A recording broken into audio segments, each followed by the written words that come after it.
तो हम लोग अब आज जो अम्ल और भस्म की शक्ति देखने वाले, ठीक है।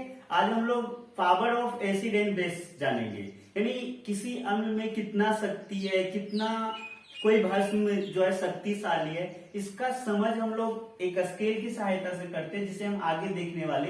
लेकिन वो अम्ल और भस्म की शक्ति को जानने से पहले हम लोग कुछ शब्द है जिसका समझ हम बनाएंगे, तब आगे जाएंगे। जैसे प्रबल अम्ल, तो ये प्रबल शब्द, प्रबल भस्म, ये जो शब्द आ रहे हैं प्रबल, द्रवल, सांद्र, तनु, इन सब शब्दों का मीनिंग समझ लेंगे, अर्थ जान लेंगे, फिर हम लोग आगे स्केल को देखने वाले हैं। तो जैसे कि सबसे पहले हम लोग जो देखने वाले प्रबल अम्ल, प्रबल अम्ल, स्ट्रॉन्ग एसिड। स्ट्रॉन्ग एसिड क्या होता है? तो अगर हम लोग इसका डिफिनेशन बोले तो हम बोल सकते हैं वैसा अम्ल जो जल में घुलकर, वैसा अम्ल जो जल में घुलकर लगभग पूर्णतः आयनित होती, लगभग पूर्णतः आयनित होकर हाइड्रोजन आयन प्रदान करते। उसे यानी पूरा कोई अम्ल है और जल में डाले और वो पूरा आयनित हो गया, पूरी तरह से घुल गया और बहुत सारे हाइड्रोजन आयन दिया, तो हम बोलेंगे कि वह अम्ल जो है प्रबल है, स्ट्रॉन्ग है। यानी आज कीजिए आर्हेनियस का सिद्धांत,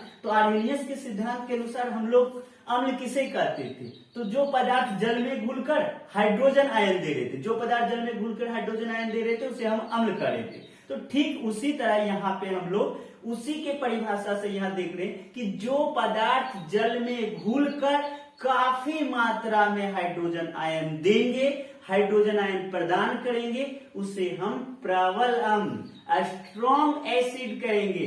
इसका एग्जाम्पल है बालक HCl यानी हाइड्रोक्लोरिक अम्ल, हाइड्रोक्लोरिक अम्ल, ये नाइट्रिक अम्ल HNO3 और आपका H2SO4 सल्फ्यूरिक अम्ल, ये सभी ऐसे अम्ल हैं, हाइड्रोक्लोरिक अम्ल, नाइट्रिक अम्ल और सल्फ्यूरिक अम्ल ऐसे अम्ल है जिसे जल में जब घोला जाता है तो ये पूरा जल में घुल जाते हैं और आयनित होकर बहुत सारे हाइड्रोजन आयन प्रदान करते हैं, जिनसे हम इन सभी यौगिकों को, इन सभी अम्लों को प्रबल अम्ल की संज्ञा देते हैं, यानी इन्हें हम स्ट्रॉन्ग एसिड के नाम से भी जानते हैं। देखिए बच्चों, बोर्ड में इससे क्वेश्चन आता है, पूछ देगा कि निम्न में कौन सा प्रबल अम्ल है, तो वहां पे आप लोग को ये चीजें दिमाग में सेट होनी चाहिए कि जो जल में घुलकर पूर्णतः आयनित हो रहा था वह कौन था? तो HCl, HNO3, H2SO4, तो ये सभी हमारा जो है प्रबल अम्ल है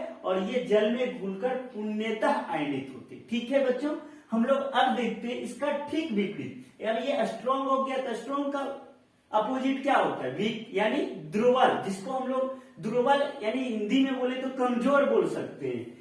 तो कमजोर अम्ल कौन होता है, जरा हम उसको देखते हैं। तो देखिए इसका भी डिफिनेशन हम उसी तरह सेम बनाएंगे, वैसा अम्ल जो जल में घुलकर, वैसा अम्ल जो जल में घुलकर आंशिक रूप में ही, आंशिक रूप में ही आयनित होते, आंशिक रूप में ही आयनित होते हैं, पूर्णतः नहीं। यानी जल में वो पूरी तरह से घुल कर पूरा आयन, हाइड्रोजन आयन नहीं देते। यानी हम लोग इसको याद करने के लिए बोल सकते हैं वैसा अम्ल जो जल में घुलकर बहुत कम मात्रा में, यानी काफी मात्रा में हाइड्रोजन आयन नहीं प्रदान करते, थोड़ा बहुत हाइड्रोजन आयन प्रदान करते। जब जल में घुले नहीं है आंशिक रूप से, आंशिक मतलब थोड़ा घुलते, पूरा नहीं घुलते, तो यानी जल में घुलकर जो थोड़ा बहुत हाइड्रोजन आयन देंगे उसे हम कहेंगे दुर्बल अम्ल यानी वीक एसिड, कमजोर अम्ल बोलेंगे। ठीक है, यानी जो अम्ल जल में पूरा नहीं घुलता है, थोड़ा बहुत घुलता है और जब थोड़ा बहुत घुलेगा तो थोड़ा बहुत हाइड्रोजन आयन देगा, तो ऐसे अम्ल को हम लोग वीक एसिड, दुर्बल अम्ल कहते हैं। अब इसका एग्जाम्पल है आपका कार्बोनिक अम्ल, कार्बोनिक अम्ल जिसका सूत्र होता है H2CO3, H2CO3। इसी तरह एस्टिक अम्ल CH3COOH। आज कीजिए एस्टिक अम्ल कहाँ मिल रहे थे? सिरका में मिल रहे थे, तो ये सिरका में जो मिलने वाला एस्टिक अम्ल है। और बोरिक अम्ल जिसका सूत्र होता है H3BO3, H3BO3, तो ये बोरिक अम्ल जो है, ये तीन ऐसे हैं जो आपका दुर्बल अम्ल के अंतर्गत आते हैं। और इस बोरिक अम्ल का जो है उपयोग एंटासेप्टिक यानी एंटीसेप्टिक के रूप में भी किया जाता है, एंटीसेप्टिक सेप्टिक के रूप में भी किया जाता है। जिसे देखते हैं एक बोरो प्लस भी देखे हुए एंटीसेप्टिक क्रीम है, तो उसमें भी कहीं ना कहीं बोरिक अम्ल मिला हुआ रहता है। बो से बोरो प्लस, बो से बोरिक अम्ल है ना। तो ये बोरिक अम्ल क्या है, आपका एंटीसेप्टिक का भी काम करते हैं, ठीक है। तो ये हम लोग प्रबल अम्ल और दुर्बल अम्ल को देखे, यानी स्ट्रॉन्ग एसिड और वीक एसिड। अब देखिए इस एसिड से ही जुड़ा हुआ एक शब्द होता है सांद्र अम्ल और तनु अम्ल। अब ये सांद्र अम्ल और तनु अम्ल इस बात पर निर्भर करते हैं, यानी अम्ल की मात्रा पर निर्भर करते हैं। कोई विलयन में अम्ल कितना है, इसी के अनुसार हम उन्हें सांद्र अम्ल या तनु अम्ल कहते हैं। अब देखिए बोलेंगे सांद्र अम्ल क्या है, तो वैसा विलयन जिसमें अम्ल की मात्रा अधिक हो। जिस विलयन में अम्ल ज्यादा होता है उसे हम कहते हैं सांद्र अम्ल, और जिस विलयन में अम्ल की मात्रा कम होती है, देखिए तीर हम ऊपर कर दिए, इसका मतलब कि अम्ल ज्यादा है, तीर नीचे कर दिए मतलब अम्ल कम है। यानी जिस विलयन में अम्ल की मात्रा कम हो उन्हें हम तनु अम्ल कहेंगे, जिस विलयन में अम्ल की मात्रा ज्यादा हो उन्हें हम सांद्र अम्ल कहेंगे। देखिए ये आपको बहुत बार सुनने को मिलेगा, सांद्र सल्फ्यूरिक अम्ल, सांद्र H2SO4। तो ये सांद्र मतलब समझ जाइएगा कि वहां पे सल्फ्यूरिक अम्ल की मात्रा उस विलयन में ज्यादा है तो सांद्र है। और तनु एस्टिक अम्ल, तो तनु मतलब क्या है, उसमें जो है एस्टिक अम्ल की मात्रा कम है, ठीक है। तो हम लोग ये सांद्र तनु भी लगभग समझ ही गए। अब हम लोग इसका ठीक अम्ल का अपोजिट क्या होता है, भस्म क्षार होता है, हम उसी को देखने वाले।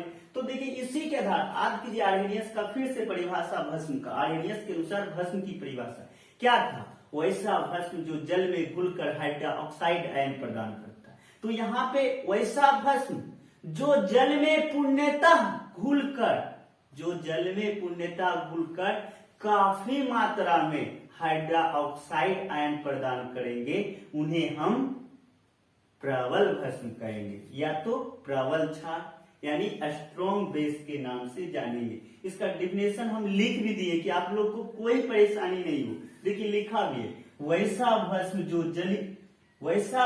जो जलीय विलयन में लगभग पूर्णतः आयनित होकर, यानी पूरी तरह से घुल के पूरी तरह से आयनित होकर काफी मात्रा में, देखिए लिखे है ना, काफी मात्रा में हाइड्रोक्साइड आयन प्रदान करे। इसको क्या पढ़ रहे थे हम लोग, हाइड्रोक्साइड आयन प्रदान करते, तो उसे हम प्रबल भस्म या प्रबल क्षार यानी स्ट्रॉन्ग बेसिस के नाम से जानते हैं या स्ट्रॉन्ग बेसिस कहते हैं, ठीक है। अब इसका एग्जाम्पल हम लोग देखें तो ये आपका सोडियम हाइड्रोक्साइड NaOH और आपका KOH यानी पोटेशियम हाइड्रोक्साइड, ये दो ऐसे भस्म हैं जिन्हें हम प्रबल भस्म कहते हैं, प्रबल क्षार कहते हैं, स्ट्रॉन्ग बेस कहते हैं। क्लियर है बच्चों। अब हम लोग इसके ठीक प्रबल देखें तो अब हम लोग क्या देखेंगे, ध्रुवल देखेंगे, ठीक है। अब ध्रुवल क्या है जरा देखते हैं, ध्रुवल भस्म क्या है। तो ठीक उसी तरह वैसा भस्म जो जल में आंशिक रूप से आयनित होता है, आंशिक रूप से आयनित होकर हाइड्रोक्साइड आयन बहुत कम मात्रा में प्रदान करता है। यानी बोल सकते हैं वैसा भस्म जो जलीय विलयन में अंशतः मतलब आंशिक थोड़ा बहुत आयनित होकर कम मात्रा में, देखिए वहां क्या था, काफी मतलब ज्यादा, और यहाँ है कम मात्रा में हाइड्रोक्साइड आयन प्रदान करते यानी देते हैं उस विलयन में, तो उसको हम बोलेंगे ध्रुवल भस्म या ध्रुवल क्षार या तो वीक बेस, ठीक है। अब इसका उदाहरण आपका है अमोनियम हाइड्रोक्साइड NH4OH, और है आपका कैल्शियम हाइड्रोक्साइड और है मैग्नीशियम हाइड्रोक्साइड। तो ये अमोनियम हाइड्रोक्साइड और आपका कैल्शियम हाइड्रोक्साइड और साथ में मैग्नीशियम हाइड्रोक्साइड, ये तीनों को हम लोग ध्रुवल भस्म के नाम से जानते हैं। अब हम लोग बात करने वाले ये हैं कि हम तो कह दिए कि जो जल में पूर्णतः घुल गया अम्ल और काफी मात्रा में हाइड्रोजन आयन दिया तो प्रबल होगा। यानी हम लोग यहाँ तो जान गए कि बलगर और कमजोर अम्ल और कमजोर भस्म और कमजोर अम्ल को। लेकिन बात है कि हम पहचानेंगे कैसे। मान लिया जाए हम एक लोटा पानी यानी एक बर्तन में पानी लिए और उसमें अम्ल को डाले, अब हमको दिख जाएगा तुम हाइड्रोजन आयन है फलना आयन, नहीं दिखेगा। इसलिए एक वैज्ञानिक थे बच्चों, एक भौतिक शास्त्री थे सोरेसन। कौन थे?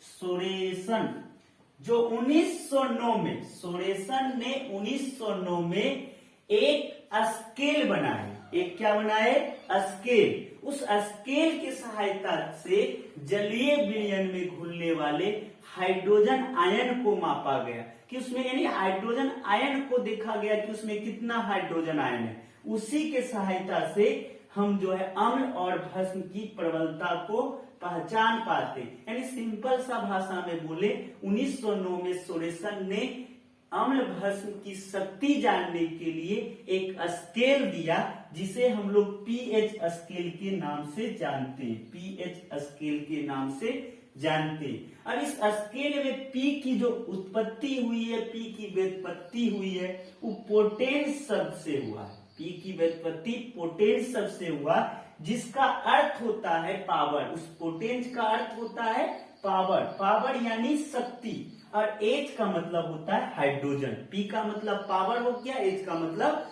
हाइड्रोजन, यानी पावर ऑफ हाइड्रोजन आयन। अब किसी विलयन में जो हाइड्रोजन आयन का शक्ति है, संख्या है, उसी के आधार पे हम लोग पीएच मान निकालेंगे। अब आगे हम लोग पीएच मान निकालेंगे और अलग अलग जो अम्लीय पदार्थ और क्षारीय पदार्थ है उसका पीएच मान देख के समझ बनाएंगे कि किसे हम प्रबल बोल देंगे, किसे हम दुर्बल बोलेंगे। ठीक है, आगे हम लोग पीएच मान देखते हैं।